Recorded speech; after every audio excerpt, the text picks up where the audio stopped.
Yo, what's going on, people? It's gonna be completely unedited, coming to you live. City of brotherly love. Wanna get me a little something to eat from the store. Come back, take a little 3-hour nap because I must, and I really must. If I want to make money in this job, I have to rest. Last night, I was up around like 3, and I was so fucking tired. Now, what the app does, they give you rides that ain't worth shit. They'll give you $2, $3 pickups because they don't want you making too much money, but you got to work through those to keep it going. Because, like I said, breakfast is busy, lunch is busy, but I can't be tired doing this shit if it's like, bad deliveries. Because it's like, I got to start from 8 till maybe 8 in the morning, 10 o'clock the latest tomorrow. And it's just a little, give you a little backstory of why I do this. I've burned bridges with practically every other job I've worked. I've never stayed anywhere too long. I don't get along with people in jobs. Don't like working with people. I've been fired 1, 2, 3 times. No. 4 times. Don't look back at it. I feel that jobs are like, they're like significant others. You'll find another one. Jobs don't give a fuck about you. You're only good till your last day. I understand if you have a family, you need to make sure, you have to take care of, kids. So you need a career, you need a job, you need something with stability. I don't have that, so I have the freedom to work when I want, how I want, how many hours I choose to. I'm only wearing these glasses too because last night I was really tired, man. Around like 3 in the morning, I was really tired. See, what makes me tired is when they don't give me them high-paying deliveries, but like I said, I got to work through them just to get where I need to be. I'm feeling that song. I'm gonna try to make a little point where you can just skip to the video. So, and I'm gonna try to also write down, somebody was mentioning, write down what you want to say before you do it. I want to do that as well. When I was showering, I was like, if I make a video, let me just think about what I'm going to say, and I'm doing that right. I did that. So it's going to be, not a lot of ums and ahs and pauses and shit, and lost of train of thoughts. But I believe that in some cases, with some symptoms of mental illness, cognitive differences, that shit keeps people alive. Real rap, it keeps people alive.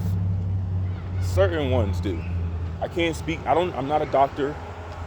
I can't speak for all mental illness. But in some cases, mental illness will change your life.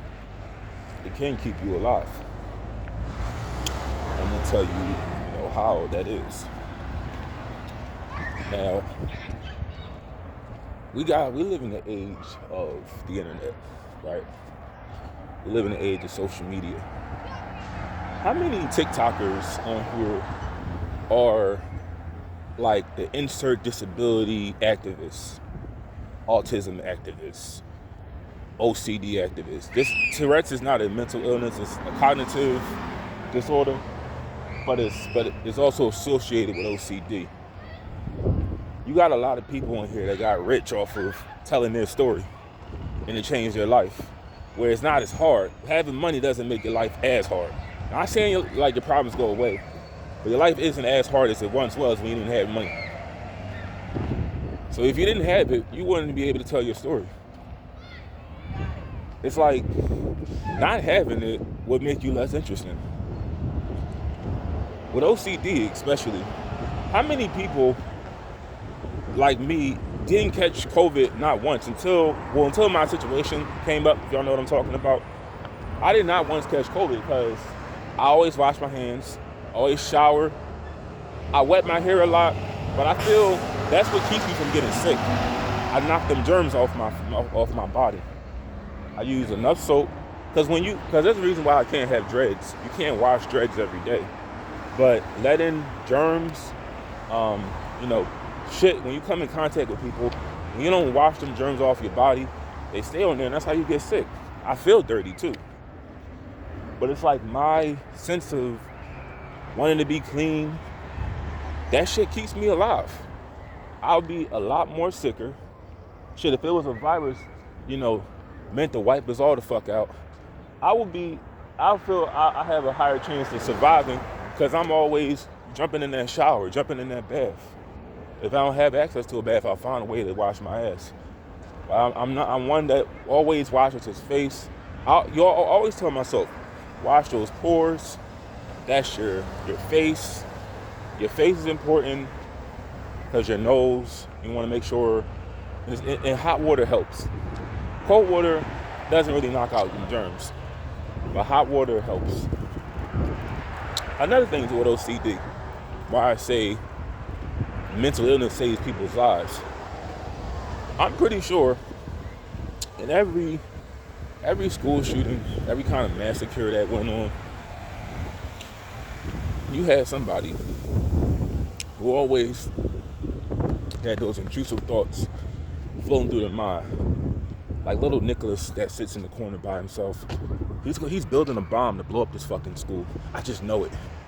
And that day it happened, if you have an obsession with like certain dates and shit, where it's like, I'm not coming to school on September 11th. I feel like that's his day of retribution. And when you don't come to school and you read on the news, hey, 11 dead, 5 wounded, that could have been me.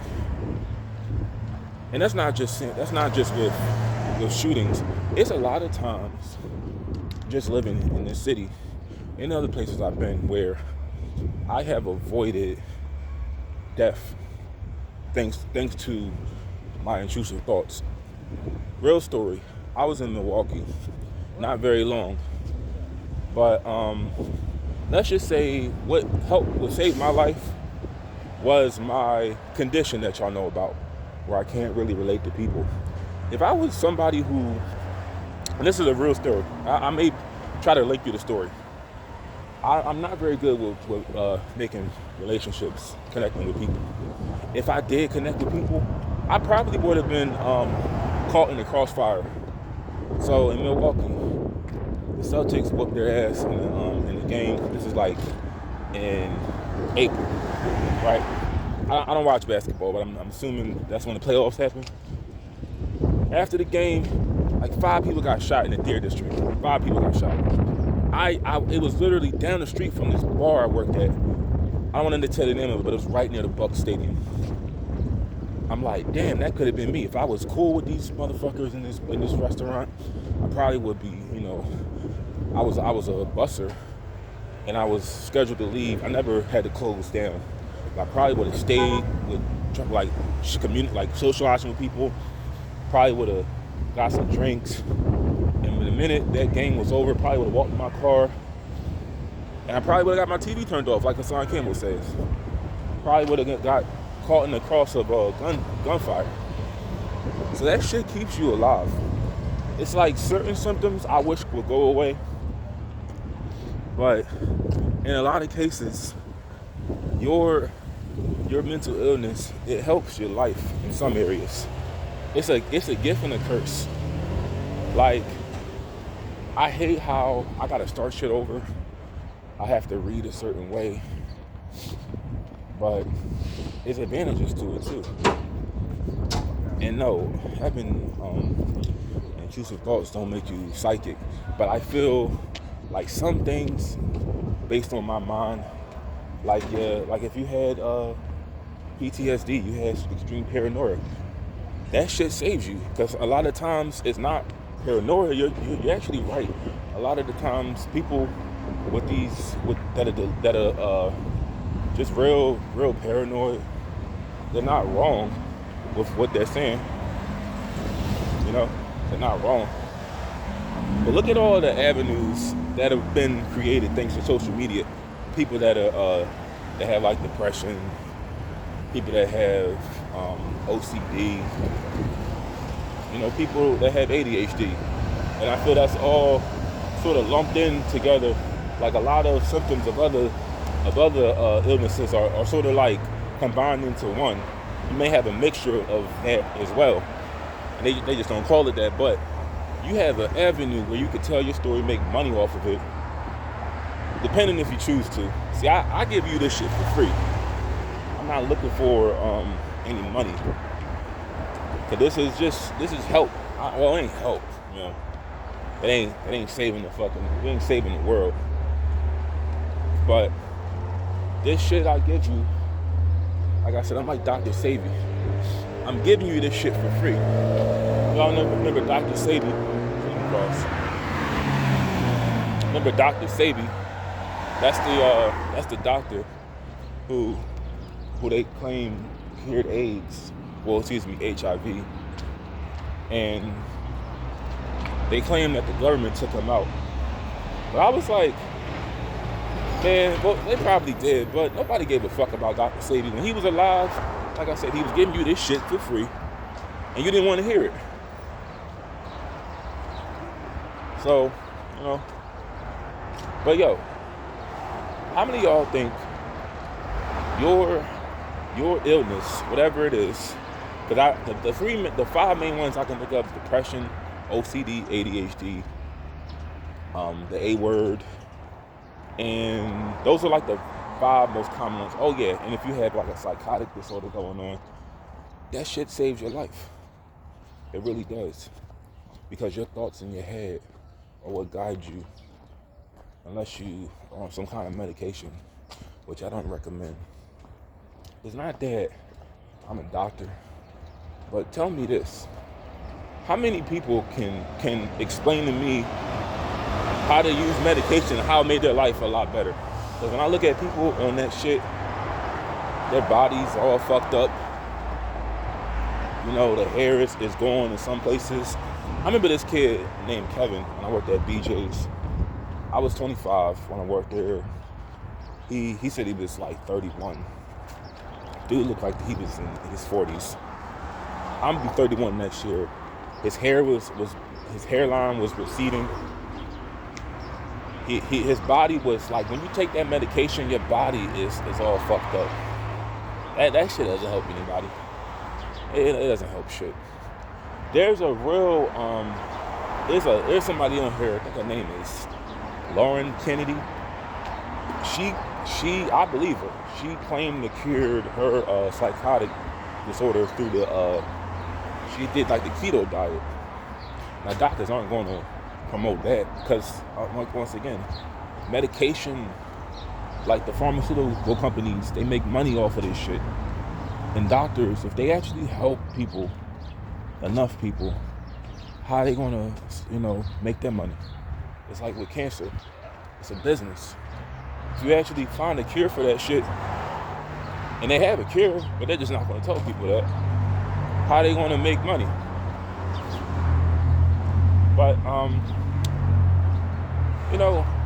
if whoever you are, whatever you have going on, embrace who you are. I heard of this. I've been a spectator of. It's called the Loud Cow community. It's when they poke fun at people that are like disabled, trans, and etc. I've been watching these videos by this certain group for quite some time. I don't know if I'm part of it. I don't know, but that's the thing. I don't entertain that kind of shit. But there was a guy on here. There's a dude on here named it's King Cobra JFS. That stands for Josh fucking Sanders, I believe. He's similar to me. Only difference is I don't drink and smoke. But he's a victim of cyberbullying, and I don't really believe in that. Honestly, I feel you don't have to. Like when I first started this channel, I disabled my ratings because I didn't want to I just thought about Amanda Todd. If you know who Amanda Todd is, look her up. I thought about Amanda Todd, and I thought about how people die online. So I just disabled my ratings, but somebody said you should open it up. And I just was like, when I did, I really didn't give a fuck what people had to say. Like, I don't entertain that kind of nonsense. If you troll, you troll. You know, it is what it is. If it's funny and I laugh, I'll give you your flowers. Like, yo, that was some funny shit. I actually spit out my coffee. If it was something real corny, I'll keep it moving. But Josh, he literally would do videos acknowledging every bad comment, every troll. And that just gives them the incentive to keep going. It's like, stop acknowledging. I'll get a bad comment, but I don't really care.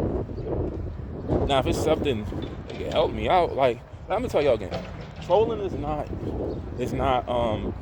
if you got criticism of something I do, that's not trolling. If you got like an opinion on something and it doesn't please me, that's not trolling. Trolling is just saying outlandish shit to get a reaction. That's trolling. I don't entertain that shit on here. It's a waste of my time. It's a waste of yours too. But walking to the store still, completely unedited. I believe, once again, mental illness saves lives. Based on, at least in today's time. Look at all the avenues that are available for people that are mentally ill, at least on social media. And I believe as well that most of your symptoms help you, stay alive. At least for me. With my fear of germs, a mental illness can be also a phobia. I sometimes predict shit that can occur if I don't do this or that. Like, it's so many times I've avoided death by my intrusive thoughts. Sometimes my paranoid nature has saved my life. Oh, let me just show y'all. Yes, I like cats. That's a nice cat. Yeah. Alright, I'm sorry. But anyway, my nature has kept me alive. It has kept me alive. If I didn't have it if I had it any other way, I don't think I would live too long. Now, if my brain was wired differently, I wouldn't think the way I do, but I feel that being in open public spaces do put you at a higher risk of death. That is a fact. Sometimes people get caught. They're in the wrong place at the wrong time. The wrong place at the wrong time. It's like when people that don't have people that don't want to live, right? There's people out here that want to, kill themselves. And I don't promote that shit on this channel. I know you need to keep on pushing because you don't know what the future can bring. But let's say if you do, I can't convince you otherwise. I can't convince you to wanting to live. Just do this for me. Give us a 2-for-1 special. If you really are like, you really feel like, you want to end your life. You don't want to give life another chance. Look at the FBI's Most Wanted, right? And track them fuckers down for me. I mean, I'm not talking about on the websites like this FBI's Most Wanted. I'm talking about, George Zimmerman. I'm talking about Darren Wilson. I'm talking about some of these cops out here that get away with fuck shit and they still walking free. I want you to, before you kick the bucket, I want you to track them down. And most of the time, there's a white person who does this, because a lot of times black people don't. It was a white man that shot at George Zimmerman. He got 20 years. But I want you to give us a 2-for-1 special. If you're trying to end your life, look at the FBI's Most Wanted list in the hood. Anybody that's got away with murder, like them cops, those prison guards in New York that killed that black man and that beat him. I want y'all to track all of them down, eliminate their ass. Well, no, why the fuck I say that? I shouldn't have said that. I'll edit that part out.